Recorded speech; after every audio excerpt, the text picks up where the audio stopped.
Kyle, we're back. We're back. We're live. We're live. We're in the studio once again. In studio. Sorry about last week, everybody. For those that be watching on video, that was my apologies. I messed up on the video work, but we're back. Don't worry about it. Still some things to work out. But that's okay. That's all good. Okay. It's all good. But hey, welcome back to the Silver Boys Podcast. I'm your host Cam Silver, and I am your co-host Kyle Silver. Hey, look. Before we get to the NFL, because obviously this is what we're all here for. You know, it's gonna be huge. It's gonna be a huge year. Mm-hmm. But first off, I wanted to tell everybody that we were right. We've been telling you guys for the past 2 weeks that Colorado is not a team to mess with. Do you believe? We told you guys Deion Sanders is not somebody to mess with. Don't ever go against Deion Sanders. What do you guys do? You go against Deion Sanders, and what happens? You get your hand bit off. Yep. Now look at you guys crying. You guys are all pissed off. His son Shador, had five touchdowns, 510 yards. He was still he threw for like over 80%.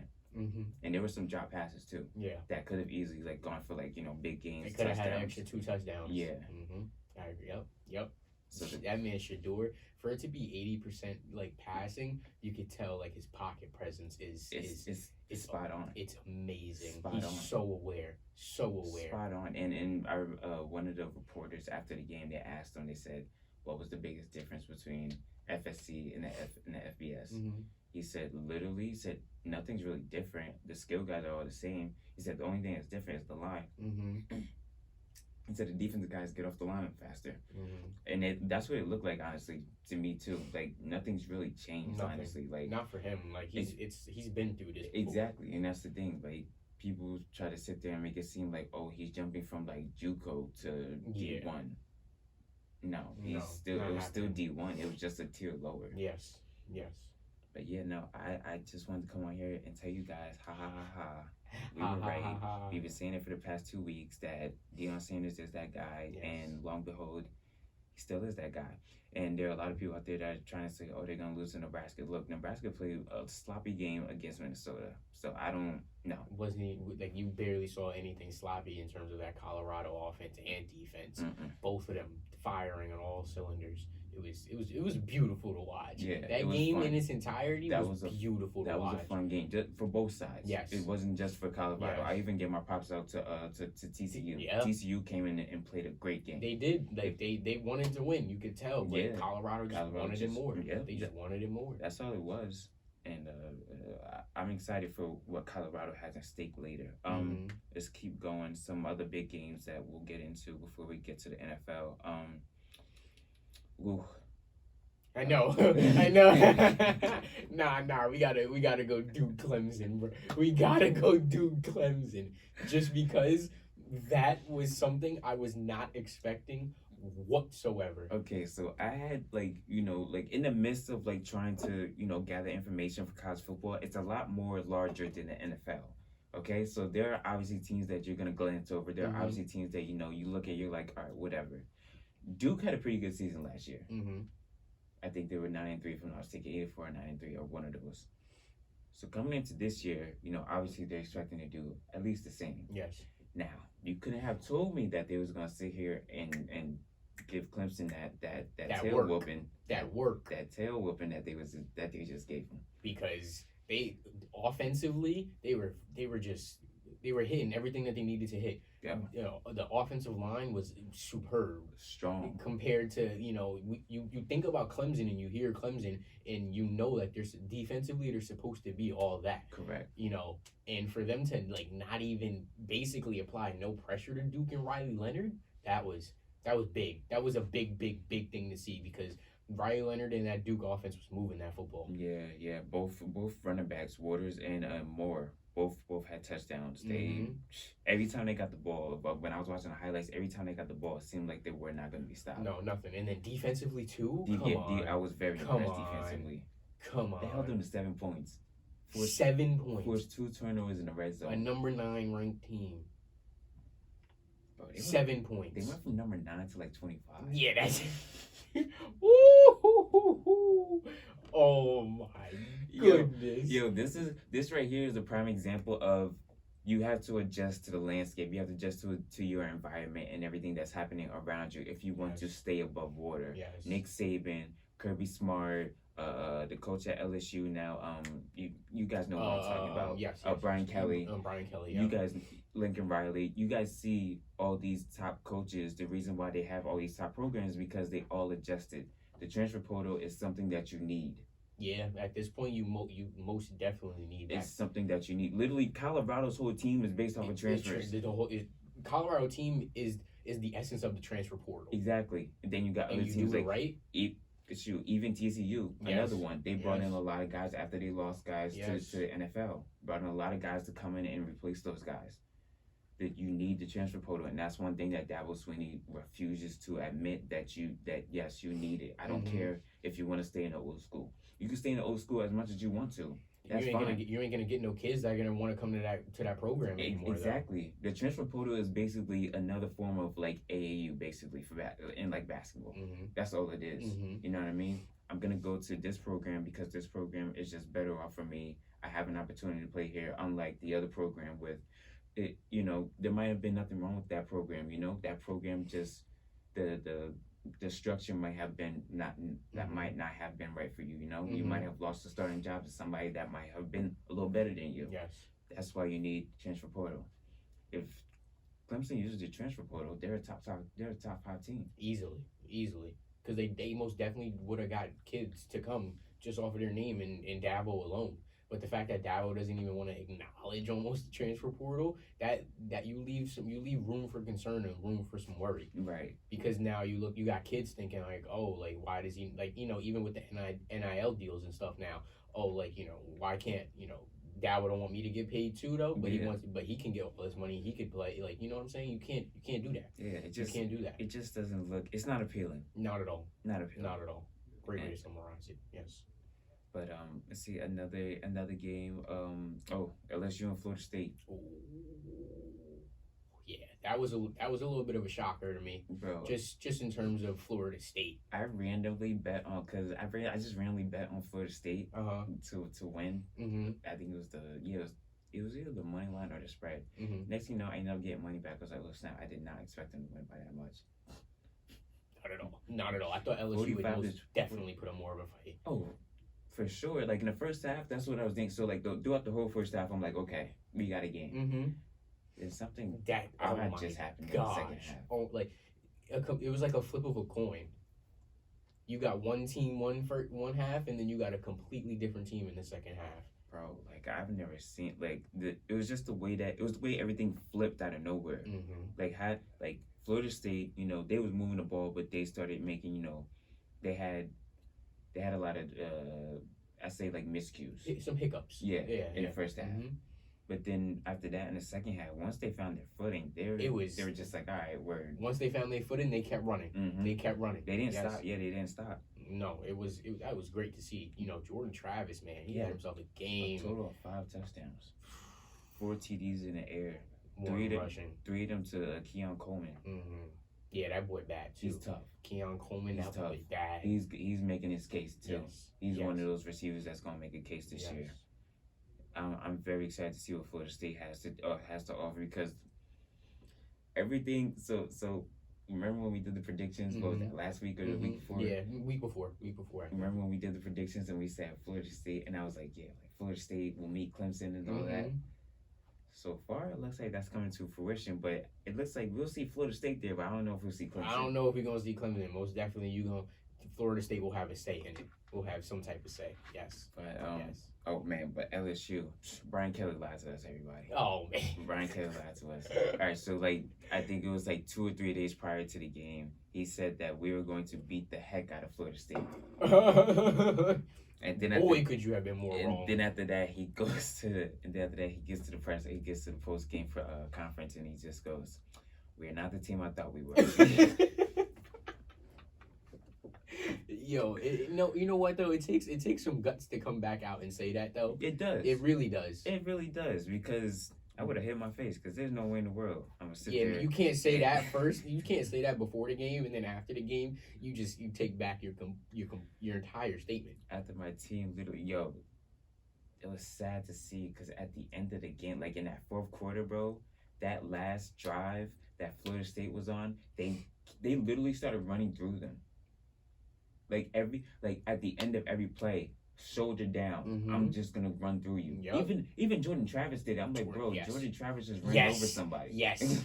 Yes, that right there was telling of the entire game. Almost, though. They wanted it more than LSU. LSU looked soft, more physical, more. They were just willing to do whatever needs to be done to win that game. Exactly. They had a bone to pick. Exactly. And it was clear. Yes. They heard Brian Kelly's comments and they were like, oh, okay, watch this. Right. Watch this. Right. We're gonna give it to y'all. Hey, can't be mad at Florida State, man. That was a great game by them. That was an awesome game. Great Yeah. game. Another game, I'd say, let's look at real quick. A couple other things. Ohio State, they had to find their quarterback. They have to find a groove with the quarterback. Yes. I know McCord, he found his groove a little more into the game against Indiana, but they really, really, really need to find the quarterback because they have Notre Dame coming up in 3 weeks, and that would not fly. It's not gonna sit well for them. No. What's it called? Well, Harrison Jr. He needs more touches. What's his face? I forgot the other receiver on the other side of Harrison. He needs more touches too. Like they just, all in all, like I said before, they just need to find that groove. Yes. Give him a little bit more time. Yeah. Right. Rutgers look good. That's exactly what I expected. Northwestern has been going through so much, and they really just don't have anything talent-wise to match Rutgers. Gave him Wimsatt. He did his thing. Threw for 169 yards. Got himself a touchdown. He threw a pretty good touchdown too, by the way, in the back of the end zone in the first half. Won 24-7. Defense was dominant. Had 5 sacks, 2 interceptions. Also, Gavin Wimsatt, he also rushed for 33 yards on 9 carries. So, Rutgers is as long as Rutgers keeps moving along, they try to keep improve every week. Yep, just improve every week. They got Temple on Saturday. After that, they got a big one against Virginia Tech. As long as they keep improving, then next you see Michigan, you'll see what you can do from there on. Yes, absolutely. Yeah, this college football season is gonna be something. Yeah, it's great. There's just so much more to talk about too. It's insane. It's actually insane. It's gonna be that first week was a barn burner at every turn. Oh yeah, it's gonna be a full on war. Yes. Also, by the way, like we were talking about with like the I remember we were talking about last week with like Ohio State, Notre Dame, and like the whole college football playoffs. I'm gonna let you guys know right now. If LSU, for all my LSU fans out there, in order for LSU to really, really, really get in or even be considered after this embarrassing loss and to get into the college football playoffs, they really have to run the table. And when they see teams like Alabama, when they see teams like Ole Miss, Arkansas, Texas A&M, when they see teams like that, they have to put statements down. Those have to be statement wins. You got to blow them out the water. Because you went from being ranked number 5 to 14. Yeah, no. You know what I mean? And then obviously right now the AP polls don't really matter. It won't matter until they start doing the college football committee in November. But yes, this is something that this is telling because they watch every game. You know what I mean? The committee watches every game, so they know they assessed everything. So, and then the LSU Florida State game is easily one of the biggest games that have the biggest implications on the college football playoffs. Yes. From this past week. Very, very much so. Yes. So yeah. No, yes. They just gotta tighten it up, but let's get to what we've all been waiting for. Let's get to it. We are here. Let's get to it. So I know. Shout out to our cousin Speedy. Our cousin Speedy. He was asking. He said he wanted this NFC East report, so I'm gonna give it to you guys how it needs to be. Before we get into predictions for this division, let's just go over some things. Giants, they overachieved last year, but they're looking to do the same and possibly more. I expect more. Rookies to watch, I say, are Deontay Banks, wide receiver Jalen Hyatt, and their center John Michael Schmitz Jr. They got Saquon Barkley back. Yep. Thank the Lord. Got Daniel Jones with a new addition to his receivers and tight end Darren Waller, who I also picked up on fantasy. Big things. Big things. Awesome. The defense on the wing will be awesome with Dexter Lawrence and Kayvon Thibodeau down there. So Now you got that new safety that just came too. Yep. Yeah, no, I'm excited to see where this Giants team will go this year. Cowboys, basically, you guys know it. We hear it all the time on like literally every single sports channel. No excuses. There's zero at this point. Mike McCarthy's coaching. He's the one that's calling all the plays this year now. You know, he can't blame it on Kellen Moore anymore. No more. You know, this is the last straw for them. Oh yeah. Last straw. Oh yeah, big time. Dak Prescott coming in, doing his thing. You know, they have a great running back in Tony Pollard, who I like a lot. Dude's fun coming in. He's a rookie from Kansas State. Really good. You know, they have one of the best receiving coaches in CeeDee Lamb, Brandon Cooks, Michael Gallup. I'm also excited to see the defense with DeMarcus Lawrence, Michael Parsons, Trayvon Diggs, and they also picked up Stephon Gilmore. You know, who will be pretty good. You know, having both of them on each side, being able to lock down. You know, basically, you know, the top two receivers. Yes. The Eagles. Look, a lot of people are talking about the Cowboys. Iffy for Cowboys. Right, everyone's talking about the Cowboys and everything. You know, obviously everyone kind of expects a drop. I don't really expect much of a drop. Not from the Eagles, but yeah, I think the football world will be looking at them a whole lot more, just in terms of what they can do and in the comparison from last season to this season. Yeah. You know, good. You know, Jalen Hurts coming right back. You know, he just got paid, so he got something to prove. You know, play for that money boy, Devontae Smith, AJ Brown, like all of them boys. Like, Skyler, you know, you got the same old line. You upgraded in running back with DeAndre Smith and Rashad Penny. You know, the defense is the defense. I don't even know what to tell y'all. They just picked up Jalen Carter, Nolan Smith, and Jalen Carter, excuse me, from Georgia, who just came off of another national championship. So they've been to the top of the top. They have all their sack leaders coming back in Hassan Reddick, who had 16 sacks last year. Josh Sweat and Brandon Graham both had 11. The only one that they're missing is Javon Hargrave, who has gone to San Francisco. So yeah, no, that's another team where, you know. Yeah, I think I expect them to be around the same like that they were last year. Yeah. I don't think much of a drop, but I don't think much of an improvement either, right. know? Yeah, no, like they'll be one of those teams where you know what to expect. Yes, basically, and anything under that will obviously be a failure. Yes, it's San Francisco and it's the Eagles, and then maybe the Cowboys, essentially in the NFC. Basically, unless something drastic happens. Yes, yes. But the Commanders, they have a pretty good team. Especially not a bad team. Not a bad team at all. Compared to last season, not a bad team. Yeah, no. And then with the new ownership, a lot of optimism coming in. People don't understand new ownership, new leadership, new general management, and stuff like that.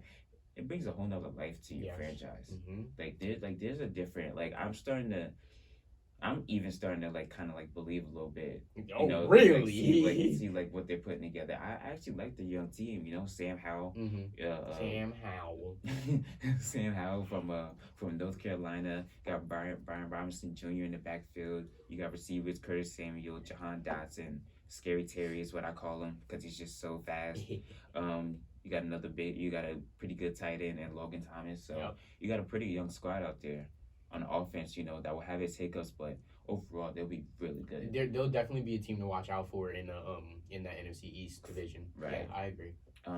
The defense, nothing crazy, but if their front line stays healthy with Chase Young and Payne and all of them. Oh, I forgot they had that boy Chase Young. Yeah. Oh, that's scary. I forgot they had him, man. How could I? I'm so stupid. Yeah, no. Oh my god. Yeah, no. That gave me some goosebumps. Because he was hurt all last season, basically. Yes. So yeah, that was starting to register in your head, like, oh snap, we got to deal with him. Yeah, like Chase Young, Darren Payne, Jonathan Allen, Montez Sweat. If they keep that four healthy, they'll give any offense problem. Yes.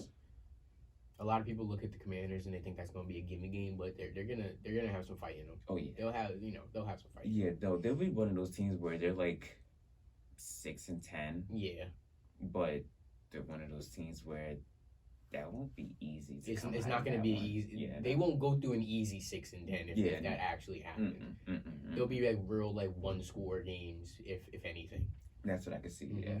Let's trade on off to the AFC East because I know you all want to hear about those Jets. Look, everybody and their mom has been talking about them. it ain't much really to say. You gotta just You see just it gotta at put this the ball point. out there. We just gotta see it to believe We it. waiting At this for point. Monday night. Yeah. Waiting for Monday night against those Bills. Yes. Aaron Rodgers was there with the young boys and Garrett Wilson, McCall Hardman. You know, they also brought in some of his people with Randall Cobb and Alan Lazard coming in from Green Bay. The defense is gonna be tough. Once again, Quentin Williams got his extension. C.J. Mosley is gonna be back there. Sauce Gardner is gonna be back there. You know, the only question mark really is going to be the offensive line. Just making sure that they give Rodgers enough time. But other than that, I'm not really worried about this team. I'm not worried either. I think that Rodgers is still somewhat mobile too, so he can get out of that pressure if need be. Exactly, and he's fast with the ball too. Yes. Like he'll get that ball off quickly. Yes. And he got fast receivers, so it'll balance each other out. Exactly. Let's see, to the Buffalo Bills. They've been having trouble getting past. They on a roller coaster right now. I have a bad feeling that this is gonna be that year where if they don't make it, then something drastic is gonna happen. Yeah. I think if they don't make it and if they don't get where they need to be, where they see themselves and where everybody else sees themselves, Stefan's gonna be out of there. Stefan's out. Yeah. He's gonna be out. Yeah, because you felt it in the offseason. Yes. When that whole rift, when he wasn't there for those first couple of days in training camp, you were kind of like, okay. I don't want to say he got like 1 foot out the door. Yeah, already, I didn't want to say. I don't want to say it either because obviously once you get to the season, it's all full grind. You're still, you know what I mean. You're tunnel vision basically. But yeah, no, the training camp when he missed, fiasco. I was like, damn, it might be that. That's not a good look. Yeah, it's not a good look to the outside. When you expect big things from Buffalo, from Josh Allen and those boys, because they're contending. You know what I mean? They're contending. They just have to figure out a way to get past Joe Burrow, Kansas City, basically. Basically the top two. Yeah. I could argue Baltimore too, but that's another conversation for another day. I wouldn't be mad at that. But let's go to the Dolphins. Tua Tagovailoa is back. Let's see who else is back. We got Raheem Morstead's coming back. Tyreek Hill, Jalen Waddle. Love Jalen Waddle. Jalen Waddle, a bad boy. He's a bad boy. Let's see. They're waiting on Jalen Ramsey to come back. He got hurt, but he will be back in the middle of the season, I believe. They still have Xavier Howard, Bradley Chubb. So Christian Wilkins. So Miami has a pretty good team too. Most definitely. That can if Tua stays healthy. Yeah. Like you said, Jalen Ramsey comes back. He bolsters that defense. Yeah, they'll be okay. Yeah, I think that they'll be okay. Yeah. Right in the middle of the pack. Correct. Yeah. They can contend as well. Then who I believe will be the last team in the division, the Patriots. On paper, they're not really a bad team. Not at all. It's just compared to everybody else. I am interested to see how much they're gonna pound Zeke though. Yeah, that's the only thing I'm really interested to see. Yeah, because he's the second. He's the second string back.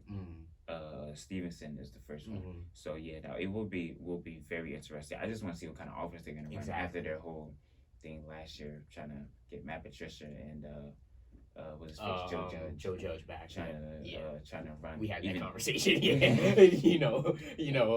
all right. I'm not gonna say anything bad today.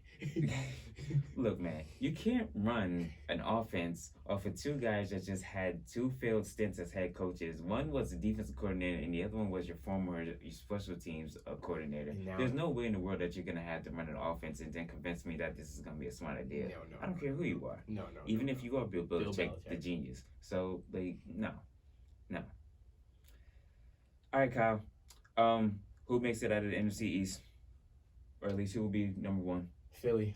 I am gonna say this though. There are gonna be 3 teams that come out of that division again though. Oh yeah, for sure. There's going to be 3 teams that come out of that I don't care what anybody says. There's 3 teams coming out of there. Yes.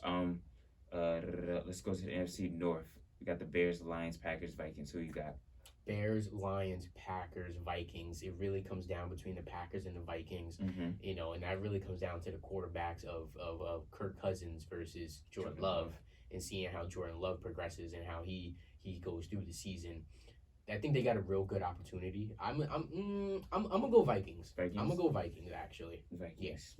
That's a good one. I think the Packers will take a step back because Jordan Love is so young with the rest of those guys. Give him like a learning year. Yeah. Give him just one learning year. Let me see what he could do, and then we could reserve judgment maybe a little bit later. But I do have the Vikings poking out. Mm-hmm. But the Bears and Lions will have something to say. Yes. The NFC South. It's really only the Saints, if we're being honest. Saints, yeah, that's nothing else. Yeah. The NFC West, the Niners. Niners all day. Yes. Yeah, because you got the Rams, the Cardinals, and the Seahawks. The Seahawks, I believe, Seahawks can squeeze in make too. something too. Yeah. The Seahawks could be the number 2 team in that division. I agree. The Cardinals won't have Kyler Murray, so that's blah. And they basically traded off most of their teams because they're trying to tank. Mm-hmm. The Rams, they don't have Cooper Kupp for this first week, so we'll see how that goes. Yeah. But other than that, I kind of see that going downhill. Mm-hmm. Let's go to the AFC. See the AFC East. Who you got? This is tough. Actually, matter of fact, let's swoop around. All right. Matter of fact, let's swoop around. The AFC West, I got Kansas City. Even though it's gonna be close, I think the Chargers will make themselves a viable known contender. and felt. Yes. The Broncos, this is make or break basically for Russell Wilson. No. Okay. I don't think no. Okay. I don't think they're gonna do it. All right. Well then, no. Okay. Let's see. The AFC South, I got the Jaguars. Jags. Yeah. Okay. Okay. The Titans, I mean, they're good. They have Hopkins and everything, but I just don't I see, trust in Lawrence him more. Exactly. They have a better overall team. Yes. The AFC North. Look, all 4 of these teams are crazy. Oh my. The Ravens, Bengals, Browns, and Steelers. Look, I'll give it to you guys how it really should be. The Bengals are more than likely going to be the one to get out of there alive. Mm-hmm. I like the Ravens a lot, obviously, because of Lamar Jackson, Odell Beckham, Rashad Bateman, Zay Flowers, what's the running back, J.K. Dobbins. Yes, I love that. I love that whole offense. Obviously, I'm a Steelers fan, but I'm a realist. I'm gonna be honest with you. I can see the Steelers getting to the wild card, but in order to win the division, I can see it being the Bengals or the Ravens. I think it's gonna come down to one of those two. Yeah. Yep. I agree. But I told you we was gonna swoop back around to the AFC East. Oh boy. I'm gonna just go right off the deep end. I'm gonna just say Jets, man. I'm gonna just. Honestly, ain't nothing surprising about that, but I'm gonna say Jets. I'm gonna say the Jets. I think that they could overtake the Bills. Oh yeah. I really genuinely think so. Yeah. Just given their camaraderie, the camaraderie and what's happening. Yeah. Yes. Yeah. No. I co-sign that one. Actually. Okay. At least I know I'm not crazy. Okay. Yeah. No. Because. The Bills, obviously, yes, because we've seen them do it. The Dolphins, they have a chance, but I feel like that's going to be more of, I need to see it to believe it. I just need Tua to be healthy. Yes. That's what it really is. But yeah, no. I never go against Aaron Rodgers. I'll play to you like I can't. Not right now. Not in the regular season. He's a great regular season quarterback. I can't do it. Also, I think if I'm not mistaken, he's basically undefeated in Monday Night Football games, so. Ooh. We'll see. Yes, man. We will see. Sir, but yes, sir. We've basically come to the end of our time. Hey, for all you out there, I hope you guys enjoy this weekend. Full weekend of college football on Saturday, NFL football on Sunday and Monday. So, life is good. You know what I mean? Good. Yes, sir. Yo, till then, you already know what time it is. It's your boy Cam Silver. It's your boy Kyle Silver. It's the Silver Boys, and we'll be out of here. Later. Thank you.